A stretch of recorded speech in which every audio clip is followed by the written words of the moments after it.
پوچھتا ہوں میں ایڈ کرنے کے. سر پہلے یہ سوال تھا. دوسرا ایک سوال یہ ہے کہ جس طریقے سے جو شیعہ حضرات ہیں ہمارے بھائی وہ کہتے ہیں کہ اگر جس طریقے سے سنی حضرات ہیں کہ ابو بکر یا عثمان یا ان سب کو کچھ بولو تو آپ قتل کر دیے جائیں گے, اسی طریقے سے مراجعوں کو یا مجتہدین کو کچھ کہا جائے گا یا بہت برا مان جاتے ہیں. ہمارے دوست اگر بولتے ہیں کہ بھائی یہ بات غلط ہو رہی ہے تو جیسے غلو کرتے ہیں یا اس میں اگر کچھ کہیں گے تو بہت ہی تکلیف میں, یعنی آپ اس کو کیسے ایکسپلین کریں گے سر؟ دیکھیں یہ لوگوں کی جہالت ہے نا. اب مولوی حضرات جو ہیں ہمارے مولوی حضرات, میں اکثر میں تو ان کے ساتھ رہا ہوں, ان کے ساتھ پڑھا ہوں, ان کے مجالس میں نے دیکھا یہ اپنے آپس میں جب بیٹھتے ہیں ان کا کام یہ ہوتا ہے مراجع کو برا کہنا. یعنی یہ بلا استثناء جب علماء آپس میں بیٹھتے ہیں ان کی اپنی جو آپس میں جس طرح وہ بات کرتے ہیں گفتگو کرتے ہیں, ہاں بیٹھک ہوتی ہے, اس میں ہمیشہ یا تو وہ مدعے کے متعلق بات کریں گے, مدعے کے متعلق مذاق کریں گے, یا تو مراجع کی برائی بیان کریں گے. ہاں وہ ان کا ہمیشہ یہ گفتگو کا محور اسی پہ ہوتا ہے کہ فلان مرجع نے یہ کیا, وہ اس نے یہ کیا, یہ فراڈی آدمی ہے, اس کے وکیل نے یہ کیا. ان کا کام یہی ہوتا ہے مراجع سے شکایت. لیکن یہ پبلک میں جب آ جاتے ہیں تو مراجع کو یہ خدا بناتے ہیں, ہاں خدا بناتے ہیں, اور عام شیعہ کو یہ تصور دلاتے ہیں کہ یہ مراجع جو ہیں ان کی برائی نہیں کی جا سکتی. حالانکہ مراجع جو ہیں یہ سب بدعتی لوگ ہیں, اور ان کو ان کی بدعت کی حد تک ان کی کہ یہ بھائی ان کا یہ کام خراب ہے, ہاں یہ درست کام ہے, اور ان کا کوئی احترام واجب نہیں ہے کہ آپ ان کا احترام کریں کیونکہ یہ لوگ بدعتی ہیں.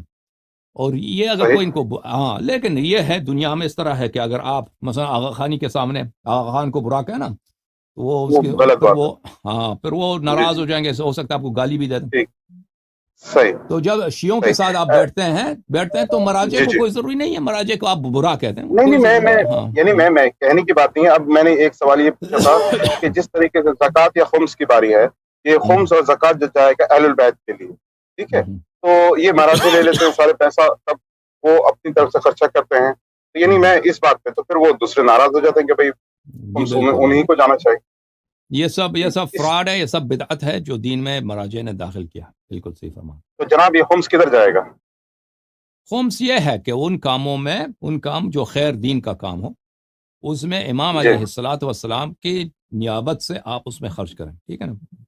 اس میں ٹھیک ہے, یعنی آپ اپنی مرضی سے کر سکتے ہیں, اپنی مرضی سے آپ یعنی خود آپ کر سکتے ہیں یہ کام. آپ خود مثلا آپ کا $100 خمس ہے تو آپ مثلا کہ کوئی خیر کا کام ہے, مثلا ایک یتیم گھرانہ ہے, شیعوں کا ایک یتیم گھرانہ ہے, امام کی جانب سے صدقے کے طور پر اس کو دے دیں. یا مثلا کوئی اور خیر کام ہے, مثلا کوئی کتاب چھپ رہا ہے, شیعوں کا کتاب ہے, اچھا کتاب ہے, یا کوئی ویب سائٹ بن رہا ہے, یا کوئی اچھا فلم بن رہا ہے جس میں دین کی خدمت ہو, مدد ہے, تو اس میں امام علیہ السلام کی طرف سے صدقے کے طور پر اس میں ڈال دیں, ٹھیک ہے نا. ٹھیک ہے سر ایک اور ایک سوال ہے, مجھے 2-3 اور سوال کے جواب دے دیجیے بس, پھر انشاءاللہ میں معذرت اتنا ٹائم لے رہا ہوں.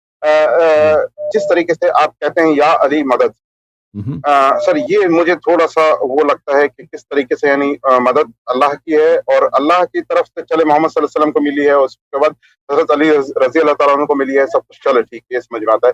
تو یعنی شرک, قرآن میں شرک کیا ہے آپ کا؟ ایک میں نے سنا تھا قرآن میں شرک آپ کہہ رہے تھے کہ بتوں کا ہے, بتوں کے علاوہ اور کیا شرک ہے؟ اگر ہم بندوں سے نام یعنی خبر سے دیکھیں, اگر یہ کوئی ضروری نہیں کہ آپ یہ علی مدد کہتے ہیں, آپ کے نہیں کہا یہ کوئی واجب نہیں آپ یہ علی مدد کہتے ہیں, ہم نہیں کہتے واجب ہے, ہاں کوئی شیء نہیں کہتا یہ ضروری ہے کہ آپ کہتے ہیں, آپ نہ کہیں, آپ کوئی کہنا ضروری نہیں ہے. لیکن قرآن میں شرک بہت ہے بھائی. مثلا یہ انسان دین میں بدعت داخل کرتا ہے, وہ کام جو اللہ کا اللہ حلال بناتا ہے, اللہ حرام بناتا ہے, ٹھیک ہے نا.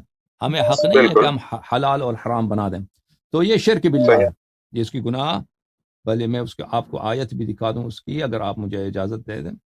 تو اللہ تعالیٰ نے اس کو شرک کہا ہے قرآن مجید میں. دیکھیں یہ ہے قرآن مجید میں, بسم اللہ الرحمن الرحیم, قل انما حرم ربی الفواحش ما ظہر وما بطن. اللہ تعالیٰ نے حرام کیا ہے فواحش کو, وہ بری باتیں, قبیح باتیں, چاہے وہ ظاہری قبیح باتیں ہوں یا باطنی قبیح باتیں. وما بطن والاثم, اور اللہ تعالیٰ نے حرام کیا ہے زنا, شراب کو, اسم یہاں روایت میں اسم مراد شراب ہے, والبغی بغیر الحق, اور ظلم کو, وان تشرکوا باللہ ما لم ينزل به سلطانا, اور جو بھی چیز اللہ نے نازل نہیں کیا ہے اس کو آپ اللہ کا شریک بنا دیں. یہ اللہ کے نزدیک شرک ہے.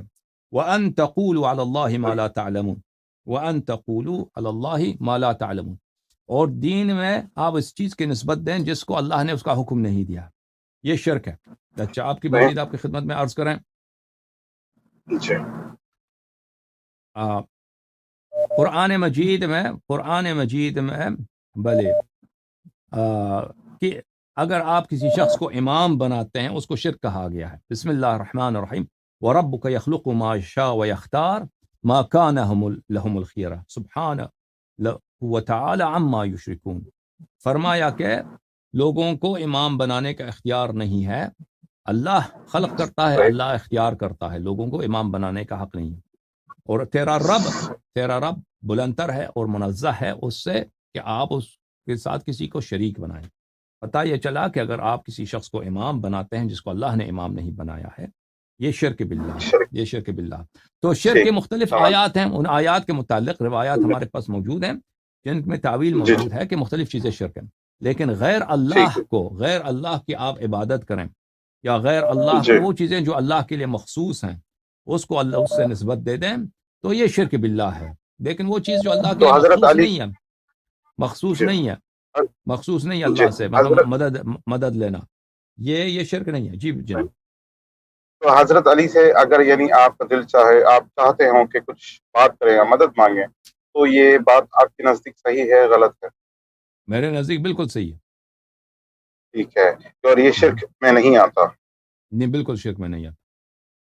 دیکھیں مدد لینا دیکھیں اللہ تعالیٰ قرآن مجید میں فرماتا ہے وَلَا تَقُولُوا لِمَنْ يُقْتَلُ فِي سَبِيلِ اللَّهِ أَمْوَاتٌ بَلْ أَحْيَاءٌ عِنْدَ رَبِّهِمْ يُرْزَقُونَ.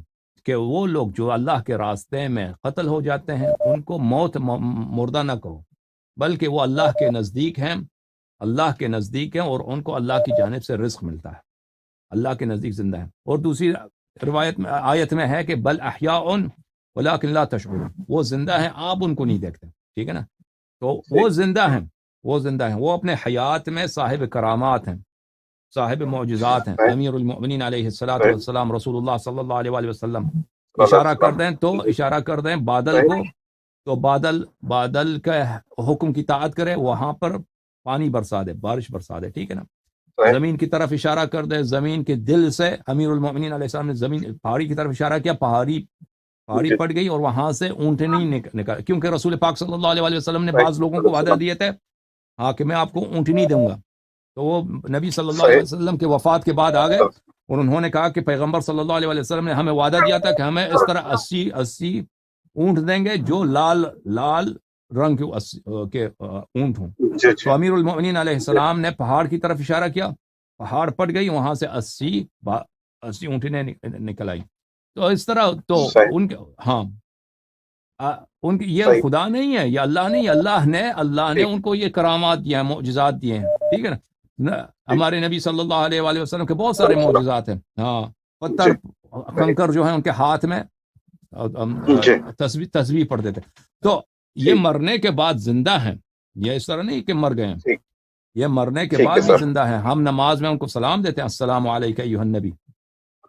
تو یہ زندہ ہے, یہ زندہ ہے.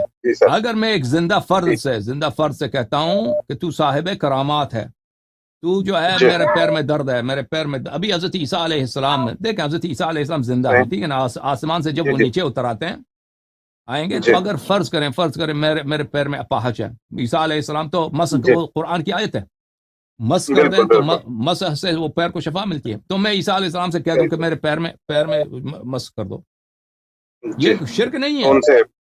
یہ کوئی شرک نہیں ہے. یہ کیا شرک ہے بھائی؟ نبی کریم صلی اللہ علیہ وسلم کے پاس سب معجزات جو عیسیٰ کے پاس تھے وہ سب معجزات ان کے پاس ہے. اگر ہم نبی صلی اللہ علیہ وسلم سے طلب کرتے ہیں, نبی صلی اللہ علیہ وسلم زندہ ہیں, وہ صاحب معجزات. جی مزید حکم. ہمارے محمد صلی اللہ علیہ وسلم کا ایک مین معجزہ کیا ہے جو سب سے ان کو الگ کرتا ہے, یعنی سب انبیاء کرام سے افضل کرتا ہے, یا کچھ یعنی اس طریقے سے ہمارے محمد صلی اللہ علیہ وسلم کا سب سے افضل سب سے افضل معجزہ کیا ہے؟ ان کا سب سے افضل معجزہ امیر المؤمنین علیہ السلام ہے, قرآن مجید ہے, ان کی شریعت ہے, یہ سب افضل ہیں. جی لیکن جو ہم اپنی کتابوں میں پڑھتے ہیں اہل سنت کی، یعنی وہ ان کتابوں سے کے حساب سے قرآن کے اندر انہوں نے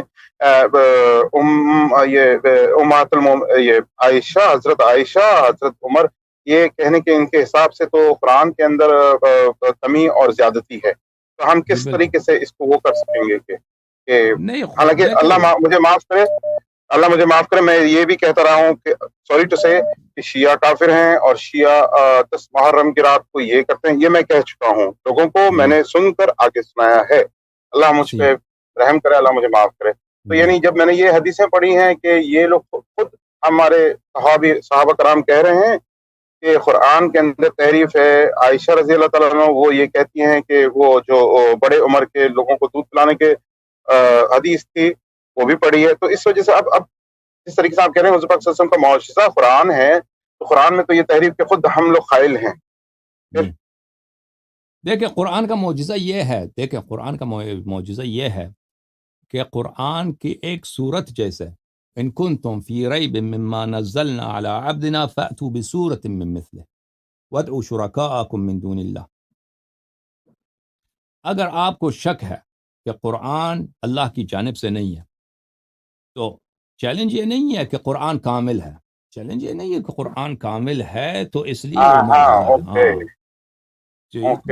قرآن اس لیے معجزہ ہے کہ کوئی قرآن کی ایک سورہ جیسا، ایک آیت نہیں، کوئی ایک آیت جیسا لا دے تو وہ چیلنج نہیں ہے، ایک سورہ جیسا۔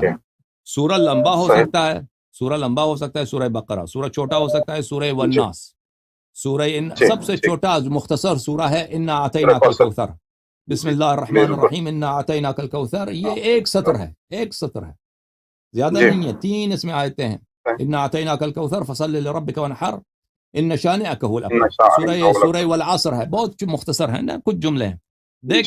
دیکھیں دنیا میں جو ہیں نبی کریم صلی اللہ علیہ وسلم کے منکرین ہمیشہ رہے، ان کے دشمن ہمیشہ رہے، اور شروع دن سے عرب جو تھے ان کا اپنا قوم، اپنا قبیلہ قریش مکہ والے ان کے دشمن تھے، اس کے بعد یہود نصارہ ان کے دشمن تھے، تو قرآن نے جب ان کو یہ چیلنج دیا کہ ایک سورہ جیسا لے کے آؤ، وہ ضروری نہیں ہے کہ لمبی سورہ، چھوٹا سا سورہ بھی ہو، ان جیسا سورہ لے کے آؤ، تو وہ لوگ نہیں لا سکے۔ ان کے لیے بہتر سب سے آسان طریقہ یہی تھا، لڑنا تو مشکل، انسان لڑائی میں پیسے خرچ ہوتے ہیں، تھکاوٹ ہوتی ہے، زخمی ہوتے ہیں، مر جاتا ہے انسان، تو سب سے پہلے آسان یہی تھا کہ انہوں نے چیلنج دیا نا کہ ایک سورہ جیسا لاؤ، یہ تو جھوٹی بات ہے، قرآن جھوٹی ہے، نستجیر باللہ، تو ان جیسا ایک سورہ لے کے آتے، اور وہ سب شاعر تھے، سب بہت فصیح عرب تھے، اور وہ فصاحت کی دنیا کے وہ بے تاج بادشاہ تھے، فصاحت و بلاغت کے آسمان کے ستارے تھے وہ، اور آج تک یہ چیلنج باقی ہے۔ ابھی دیکھیں کہ کتنے چرچز ہیں دنیا میں، اور اسلام سے ان کو کتنی دشمنی ہے کہ وہ چاہتے ہیں کہ مسلمان کو کسی طریقے سے عیسائی بنا دیں، ٹھیک ہے نا، یا یہود ہیں وغیرہ جو ہمارے نبی صلی اللہ علیہ وسلم کی نبوت کو نہیں مانتے، اور یہ بہت پیسے بھی ہیں ان کے پاس، پیسوں کی کوئی کمی نہیں ہے، اور تعلیم کی بھی کوئی کمی نہیں ہے، کیونکہ یہ تعلیم یافتہ نہیں ہے، بہت تعلیم میں وہ ہم سے آگے ہیں بلا شک، فصاحت بلاغت میں بھی وہ ایک سورہ جیسا نہیں لا سکتا، یہ اجاز ہے کہ نہیں؟ ابھی اگر اجازت دیں ابھی اگر مثلا محمد اقبال جو ہے لاہور والا، سیالکوٹ والا، وہ بہت اچھا شاعر ہے، ٹھیک ہے نا، لیکن اس طرح نہیں ہے کہ اس جیسا کوئی شعر نہیں کہہ سکتا۔ اگر اقبال یہ چیلنج کر دیتا کہ میرے غزل جیسا ایک غزل لے کے آؤ، تو اس سے بہتر بہت سارے لوگ لے کے آتے، ٹھیک ہے نا، بالکل اقبال ٹھیک ہے، بہت بڑا شاعر ہے، لیکن اس طرح نہیں ہے کہ اس جیسا شعر کوئی دوسرا شاعر نہیں کہہ سکتا۔ یا مثلا غالب بہت عظیم شاعر ہے، یا میر تقی میر بہت عظیم شاعر ہے، اگر وہ مثلا چیلنج کر دیتے کہ میں تمہیں یہ مقام دوں گا، فلان دے دوں گا، تم بس میری یہ چھوٹی سی شعر ہے اس جیسا ایک شعر لے کے آؤ، تو اللہ جانتا ہے کہ وہ لائن لگ جاتی شعراء کی لائن لگ جاتی کہ ایک سے بہتر اس سے شعر لے کے آتے، ٹھیک ہے نا۔ تو یہ اعجاز یہ ہے، قرآن مجید کی یہ اعجاز ہے کہ چیلنج سب کے سامنے علن، نبی کریم صلی اللہ علیہ وسلم کے منکرین، ان کے دشمن، وہ اسلام کو ہر طرح سے مختلف طرق سے ہمیشہ دشمنی کرتے آ رہے ہیں، لشکریں بھیجی ہیں، انہوں نے مسلمانوں کا قتل عام کیا ہے، نبی کریم صلی اللہ علیہ وسلم کے خلاف کتابیں لکھی ہیں۔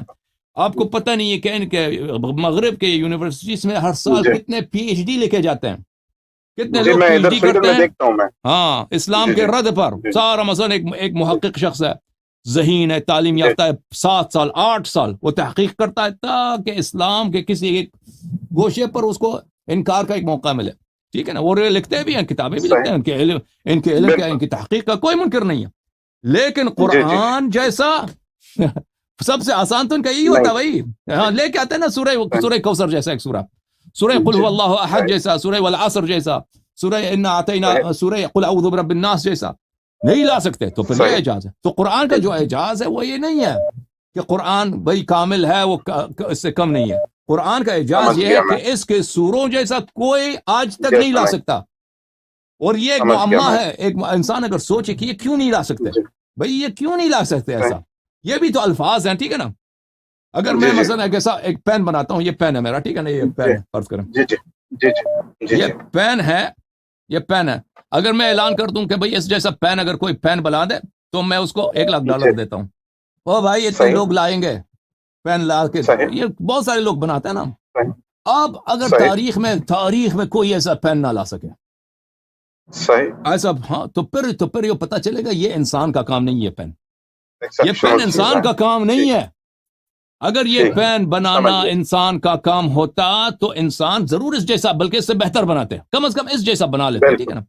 ہاں تو اس لیے اگر قرآن بشر کا کلام ہوتا، قرآن مجید ہاں کسی انسان کے تخیلات ہوتے، کسی انسان نے بنا لیا ہے، تو ایک انسان دوسرے انسان میں کیا کمی ہے؟ مثلا اگر ایک انسان ذہین ہے، دوسرا اسے اسی جیسا ذہانت والے لوگ بہت سارے ہیں. ہاں تو وہ اس جیسا بلکہ اس سے بہتر لوگ بنا لیتے نا. تو قرآن کے ایک سورت جیسا کوئی سورت نہیں لا سکا. تو پتہ چلا یہ قرآن مجید یہ بشر کا کلام نہیں ہے اس جیسا کبھی تک. ہاں جی ٹھیک ہے نا. جی سر ایک اور ایک چیز ہے کہ جس طریقے سے قرآن میں لکھا ہوا ہے کہ تم ایک مکھی کا پر بھی نہیں بنا سکتے. تو now we are living in west کے اندر آپ کو پتا ہے کہ کس طریقے سے ٹیکنالوجی وغیرہ سب کچھ چل رہی ہے آگے. وہ انٹیلیجنس وغیرہ جو ہم بن رہا ہے، ادھر بنائے جا رہے ہیں، تو اس کو آپ کس طریقے سے سر ایکسپلین کریں گے؟ دیکھیں جو ہمارے جو لیونگ آرگینزمز ہیں اور نان لیونگ آرگینزمز ہیں، جی جو زندہ جان چیزیں، غیر زندہ جان چیزیں، یہ انفینٹلی کمپلیکس ہے. انفینٹلی کمپلیکس کیا ہے کہ جتنا آپ ان کو پڑھتے جائیں، دقت کرتے جائیں، ایگزامن کرتے جائیں، اتنا ہی ان میں آپ کو کمپلیکسٹی اور ڈیزائن نظر آ جاتا ہے نا. مثلا انسان ایک سیل کو اگر آپ دیکھ لیں، انسان کے وجود میں ایک سیل ہے، مختلف خون کا سیل ہے، بلڈ کا ہے، مثلا نروز کا ہے، مختلف. انسان کے وجود میں تو ٹریلین سیلز ہوتے ہیں. بالکل. تو جتنا سائنس ان کا معائنہ کرتا ہے، دیکھتا ہے، تو یہ اس کی کمپلیکسٹی اور بڑی ظاہر ہو جاتی ہے. یعنی کوئی حد نہیں ہے. ابھی جتنے لوگ اس کو پڑھتے ہیں، انسان کی عمر ختم ہو جاتی ہے، لیکن اس کی کمپلیکسٹی مزید انسان کے لیے واضح ہو جاتی ہے کہ اس میں مزید ڈیزائن ہے، مزید کمپلیکسٹی ہے. جو چیزیں ہم بناتے ہیں، بشر بناتا ہے نا، اس کا ان چیزوں سے کوئی قیاس ہی نہیں ہے. ایک سیل جو انسان کے وجود میں ایک ہے، بایولوجی میں آپ پڑھتے ہیں، اس کی ڈیزائن کو اگر آپ قیاس کریں جو بشر نے بنایا سب سے جو بڑا اسپیس شپ ہے، اس کا کوئی قیاس ہی نہیں ہے. اسپیس شپ اس کے مقابل میں کچھ بھی نہیں ہے. ٹھیک ہے نا. یا کوئی روبوٹ ہے، یہ کچھ بھی نہیں ہے یہ. ٹھیک ہے نا. سر جو آرٹیفیشل انٹیلیجنس، بشر جو انسان جو چیز بناتا ہے وہ صرف ڈیزائن کرتا ہے، صورت چینج کرتا ہے نا. ہم صورت چینج کرتے ہیں. ہم مثلا پانی اور مٹی کو ملا کر اس سے ہم کیا بناتے ہیں؟ خمیر بناتے ہیں، اس سے روٹی بناتے ہیں. ٹھیک ہے نا. ہم نے پانی نہیں بنایا، ہم نے آٹا نہیں بنایا، ہم نے ان کو مکس کیا ہے. ہم نے ان کو مکس کیا ہے، اس کی شکل ایک خاص مقدار سے عوض کی ہے، چینج کی ہے، اس میں ہم نے روٹی بنایا. ٹھیک ہے نا. ہم نے یہ مکان بنایا. ہم نے طبیعت میں جو اشیاء موجود ہیں ان کی صورت، ان کی مقدار چینج کر کے اس سے ہم نے مکان بنایا. آرٹیفیشیل انٹیلیجنس جو بھی ہے وہ پہلے سے موجود ہے، اشیاء موجود ہیں. ٹھیک ہے. اس کے اجزام موجود ہوں، اس کو ایک خاص ترتیب سے ہم رکھتے ہیں، پھر اس کو پروگرام جو کمپیوٹر کے پروگرام ہوتے ہیں اس میں اس کو فیڈ کرتے ہیں. ہاں ہم نے صرف چیزوں کی جگہ کو تبدیل کیا ہے، اس کی مقدار کو چینج کیا ہے، اس کی صورت کو چینج کیا ہے. ہم نے کسی چیز کو بنایا نہیں، خلق نہیں کیا. ہم نے خلق نہیں کیا، ہم نے صرف اس کا مکان، اس کا مقدار، اس کا اندازہ، اس کا ترکیب چینج کر دیا. بشر کا کام یہی ہے. ہم خلق نہیں کرتے بھائی، ہم کسی چیز کو کریٹ نہیں کرتے، وہ پہلے سے موجود ہوتا ہے، پہلے سے موجود ہوتا ہے، مواد سب موجود ہوتے ہیں، ایلیمنٹ سب موجود ہوتے ہیں، ہم اس کو ایک خاص شکل دیتے ہیں. کبھی گاڑی بناتے ہیں، کبھی مکان بناتے ہیں، کبھی اسپیس شپ بناتے ہیں، ٹھیک ہے نا. ہم کسی چیز کو خلق نہیں کرتے، وہ پہلے سے موجود ہوتے ہیں، ہم صرف اس کا شکل، مقدار، جگہ چینج کرتے ہیں. تو کبھی کمپیوٹر بنا دیا، کبھی آرٹیفیشل روبوٹ بنا دیا بھائی، وہ خلق نہیں ہوتی ہے. خلق تو وہ ہے کوئی چیز ہو ہی نہ، دیکھیں نہ ہو آپ بنو، کوئی بشر کر سکتا ہے. ہاں، پھر اللہ کی جو خلقت ہے، اللہ کی جو خلقت ہے وہ انفینٹلی کمپلیکس. انفینٹلی کمپلیکس کیا کہ جتنا پڑھتے جاؤ اس میں کمپلیکسٹی ہے. بہت بہت مہربانی آپ کی. اب مزید برادروں بھائیوں کو آپ ٹائم دے دیں. دو چیزیں چاہیے مجھے سر، صرف دو چیزیں چاہیے. صرف یہ ایک، جیسے میں ویسٹ میں رہ رہا ہوں، اس میں آپ 12ویں امام کا کس طریقے سے آپ کہہ سکتے ہیں، یعنی کس طریقے سے ہم اس چیز کو ایکسپٹ کریں گے کہ اتنے بڑے یونیورس، اتنے بڑے گیلیکسی اور ملکی ویز سب کچھ ہیں، 12ویں امام کا جو ہم کانسیپٹ رکھیں گے سر؟ کیونکہ میں یہ لاسٹ 1-2 سوال ہے، اس کے بعد میں میرا دل مطمئن ہوا تو پھر میں کلمہ پڑھوں گا، اس لیے میں صرف آپ سے ریکویسٹ کر رہا ہوں. جو ملکی ویز ہیں سب کچھ، اس کے حساب سے آپ کس طریقے سے کہہ سکتے ہیں، یعنی ہم 12ویں امام کو کس طریقے سے، ہم کو اللہ نے بالکل تنہا چھوڑ دیا ہے اس ٹائم. حضور پاک صلی اللہ علیہ وسلم کے گئے ملکی وے کا کیا تعلق ہے؟ مجھے سمجھ نہیں ہے ملکی وے کا یونیورس کا کیا تعلق ہے 12ویں امام سے؟ آپ کے سوال ہے سر. ہاں، میں یہ کہہ رہا ہوں کہ ہم لوگ اس قدر پہنچ چکے ہیں کہ یہاں تک کہ ہم ملکی وے تک کو جانتے ہیں اس ٹائم. وہ دور سے پہلے سے جانتے تھے، دور سے ستارے نظر آ رہے ہیں نا. ٹھیک ہے، بالکل صحیح ہے. ہاں ٹھیک ہے. تو ہمارے کو اللہ نے فی الحال اکیلا چھوڑا ہوا ہے، تو کس طریقے سے ہمارے 12ویں امام ہمارے کس طریقے سے how he is going to help us، یعنی اب ہم مجھے کچھ ضرورت پڑتی ہے، مجھے کوئی تکلیف ہوتی ہے. بہت ساری چیزیں ہیں، بہت ساری چیزیں ہیں جن کو ہم نہیں دیکھتے، وہ حق ہیں. ذالک الکتاب لا ریب فیہ ھدی للمتقین الذین یؤمنون بالغیب. بلا شک یہ کتاب ہدایت ہے اہل تقوی کے لیے. اہل تقوی کون ہے؟ الذین یؤمنون بالغیب ویقیمون الصلاۃ. اہل تقوی وہ ہیں جو غیب پہ ایمان رکھتے ہیں اور نماز پڑھتے ہیں، ٹھیک ہے نا. تو غیب پہ ایمان جو ہمارے آنکھ کے سامنے نہ ہو اس پہ ایمان، یہ تو سب مسلمانوں کا اجماع ہے. ملائکہ کو ہم نے نہیں دیکھا، ہم اس پہ ایمان رکھتے ہیں، ٹھیک ہے نا. حضرت عیسیٰ علیہ السلام زندہ ہیں، میں نے نہیں دیکھا وہ زندہ ہیں. ایک شخص سے 2000 سال سے اس کی ولادت ہے، 2000 سال سے بھی زیادہ. وہ کیسے زندہ ہے مجھے نہیں معلوم، لیکن ہمیں نے ملاقات نہیں کی کبھی، اس کا کوئی معجزہ بھی میں نے نہیں دیکھا، لیکن مجھے ایمان ہے کیونکہ قرآن نے، رسول صلی اللہ علیہ وسلم نے فرمایا. ہاں، رسول صلی اللہ علیہ وسلم نے فرمایا. حضرت خضر علیہ السلام ہے، وہ حضرت موسیٰ علیہ السلام کے زمانے سے لے کر اب تک زندہ ہے، ٹھیک ہے نا. زندہ ہے، میں نے ان کو نہیں دیکھا لیکن مجھے ایمان ہے.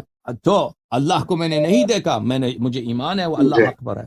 رسول صلی اللہ علیہ وسلم کو میں نے کبھی دیکھا بھی نہیں، لیکن مجھے ایمان ہے وہ حق پر ہیں. تو اسی طرح اللہ تعالیٰ نے خبر دی ہے، رسول اللہ صلی اللہ علیہ وسلم نے خبر دی ہے. متواتر احادیث میں اہل بیت علیہ السلام خبر دی کہ میرے پیغمبر نے فرمایا کہ میرے بعد 12 امام ہوں گے، ان میں سے جو آخری امام ہوگا 12واں، اس کے والد گرامی ہوں گے امام حسن عسکری علیہ السلام، اور وہ ان کی بہت طویل غیبت ہوگی، اور لوگ ان کی غیبت میں حیرت و سرگردانی میں مبتلا ہوں گے. تو اس لیے کہ اللہ نے خبر دے، رسول صلی اللہ علیہ وسلم نے خبر دی. اور اس کے علاوہ یہ ہو ہی نہیں سکتا کہ اللہ تعالیٰ جو ہیں، اللہ تعالیٰ ہمیں صرف مولویوں کے حوالے کرتا نا. اگر امام نہیں ہے، رسول کا جانشین نہیں ہے، تو پھر کون ہے آپ کا کام چلانے والا؟ ہاں، ہمارا کام چلانے والا ہوگا مولوی حضرات. یہ تو بالکل مذاق ہے بھائی. ہم مولوی کو کسی چیز کا اہل نہیں سمجھتے بھائی. مولوی کو مسجد چلانے کا بھی اہل نہیں سمجھتے. وہ مسجد پہ ظلم ہے، اس کا اختیار مولوی کے ہاتھ میں دے دو، ٹھیک ہے نا. مولوی کو آپ کسی بھی آرگنائزیشن کو تباہ کرنا ہے نا، اس کا بالکل ستیہ ناز کرنا ہے، اس کو سربراہ مولوی کو بنا دو. اب دین کا سربراہ کون ہے اگر امام معصوم نہیں ہے؟ تو پھر مولوی ہے. قرآن، سنت، یہ سب بھئی ان کا سربراہ کون ہے؟ وہ علم جو پیغمبر صلی اللہ علیہ وسلم لے کے آئے تھے، وہ کس کے سینے میں ہے؟ مولوی کے سینے میں. مولوی بھائی، میں نے کہا نا، کسی بھی چیز کا ستیہ ناز کرنا ہو اس کو مولوی کے حوالے کر دو. بہت مہربانی آپ کی. بہت مجھے اب سوالوں کا جواب دینے دو بھائیوں کا. ایک چیز سر، میرے ماں باپ نے یہ قسم ڈالی ہوئی ہے کہ اگر میں اہل تشیع ہوتا ہوں تو میرا اور ان کا تعلق ختم ہو جائے گا. تو سر اس کو میں کس طریقے سے لوں؟ جو بھی یہ کہہ دے نا، وہ جہالت سے کہہ رہا. وہ تعصب کی روح سے، جہالت کی روح سے کہہ رہا ہے. آپ پہ لازم ہے کہ پیغمبر صلی اللہ علیہ وسلم نے فرمایا کہ میں اب تمہارے درمیان چھوڑ کے جا رہا ہوں دو چیز، اگر ان کو تعمیر رکھو کبھی گمراہ نہ ہو جاؤ گے. ایک قرآن ہے، ایک اہل بیت علیہ السلام ہے. ٹھیک ہے نا؟ اب اگر وہ ماں باپ کہہ دیں کہ اگر آپ اہل بیت کی اتباع کریں تو میں ناراض ہو جاؤں گا، تو یہ آپ پر اللہ کی طاعت واجب ہے، رسول صلی اللہ علیہ وسلم کی طاعت واجب ہے. ہاں، والدین یہ کہہ رہے ہیں، وہ والدین جو کہہ رہے ہیں نا ان کا احترام کیجیے گا وہ، لیکن وہ جہالت سے کہہ رہے ہیں، تعصب سے کہہ رہے ہیں، ان کو پتہ نہیں ہے. مثلا ہاں آپ بیمار ہیں مثلا کینسر کی گولی کھائیں گے تو کینسر ٹھیک ہو جائے گا. والد کہہ دے کہ بھئی آپ اگر کھا لیں تو میں ناراض ہو جاؤں گا نا، وہ والد وہ جہالت سے کہہ رہا ہے. اس کی بات ماننا تو ضروری تو نہیں ہے اس صورت میں. آپ وہ کینسر کی گولی فوراً کھا لیں گے. ٹھیک ہے نا؟ اب مثلا آپ ایک کاروبار کر رہے ہیں، اس کاروبار میں آپ کو فوراً 1 کروڑ روپے کا فائدہ ہے. والد کو پتہ نہیں ہے، والد بیچارہ وہ غلط فہمی میں کہتا ہے یہ کار کرو گے تو میں ناراض ہو جاؤں گا. تو آپ اس کی بات سنیں گے؟ آپ نہیں سنیں گے. آپ کہتے ہیں میں کاروبار کرتا ہوں، اس کو پتہ نہیں ہے بیچارے کو. جب 1 کروڑ روپے میرے پاس آئے گا تو میں دکھا دوں گا والد کو، دیکھو یہ 1 کروڑ، ہاں خوش ہو جائے گا. اب وہ ان کو پتہ نہیں ہے بھائی. آپ اگر آپ قرآن مجید میں آیت ہے بل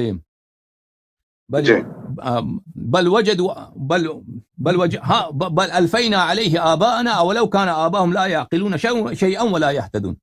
کافر لوگ کہتے ہیں ہم اپنی دین کے اتباع کرتے ہیں، بت پرست لوگ کہتے ہیں کیونکہ یہ ہمارے آبا و اجداد کا دین ہے. اگر چن کے آبا و اجداد کو عقل بھی نہ ہو، ہدایت بھی نہ ہو، پھر وہی کہتے ہیں بس یہی ہمارا دین یہی ہے، شروع سے ہمارا دین یہی، ہم اتباع کریں گے. یہ تو کوئی صحیح بات نہیں. صحیح بات ہے. اگر اللہ یاری مجھے ایک کلمہ پڑھا دیں، بس کلمہ پڑھا کے ایک نصیحت کر دیں مجھے، بس میں رکھ دوں گا فون. ایک دفعہ کلمہ پڑھا کر مجھے نصیحت کر دیں، اس کے بعد پھر بس. ہاں نصیحت میرے اور کچھ بھی نہیں، نصیحت صرف ایک ہی ہے جو رسول پاک صلی اللہ علیہ وسلم کی وصیت ہے. انی تارک فیکم ما ان اخذتم به لن تضلوا بعدی ابدا کتاب اللہ و عترتی. جو رسول پاک صلی اللہ علیہ وسلم کے کلام، صدق کلام میں شک کرے وہ کافر ہے. نبی کریم صلی اللہ علیہ وسلم کی وصیت ہے پوری امت کے لیے، آپ کے لیے، میرے لیے، سب سننے والوں کے لیے، کہ میں تمہارے درمیان چھوڑ کے جا رہا ہوں دو بہت ہی نہایت قیمتی، نفیس، بے انتہا عزیز چیزوں کو.